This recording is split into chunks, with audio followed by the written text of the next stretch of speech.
ഒരു ദൈവാനുഭവം ഉണ്ടാവാൻ ആഗ്രഹിക്കുന്നുണ്ടോ? ഉണ്ടെങ്കിൽ ഇതാ ഞാൻ എളുപ്പവഴി പറഞ്ഞുതരാം. ഇന്ന് വരെ അനുഭവിച്ചിട്ടില്ലാത്തതുപോലെ യേശുവിനെ അനുഭവിക്കും. ഞാൻ പറയുന്ന ഈ കുഞ്ഞു കാര്യം ചെയ്താൽ മതി, ചെറിയ കാര്യം. ഒന്ന്, പുറം ലോകത്തെ മറക്കുക. പ്രാർത്ഥിക്കുമ്പോ വെളിയിൽ എന്റെ അടുത്തൊരാൾ നിപ്പുണ്ടെന്ന് ഓർക്കുകയും ചെയ്യരുത്. വെളിയിൽ ഒരാൾ നിപ്പുണ്ടെന്ന് ചിന്തിക്കുകയും ചെയ്യരുത്. ഞാനും എന്റെ കർത്താവും മാത്രമേ ഉള്ളൂ. ബുദ്ധി എടുത്ത് തോട്ടിലെറിയുക. ഈ ബുദ്ധിയാണ് ഈ പ്രശ്നമെല്ലാം ഉണ്ടാക്കുന്നത്. ബുദ്ധിമാന്മാരിൽ നിന്നും വിവേകികളിൽ നിന്നും മറച്ചു വെച്ച് ശിശുക്കൾക്ക് വെളിപ്പെടുത്തുന്ന ദൈവമാണ്.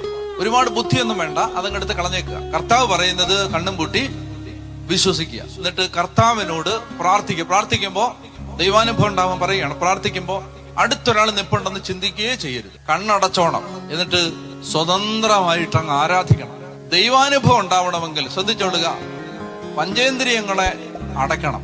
ഈ ശരീരത്തെ മറന്നാൽ ആത്മാവ് ജ്വലിക്കും.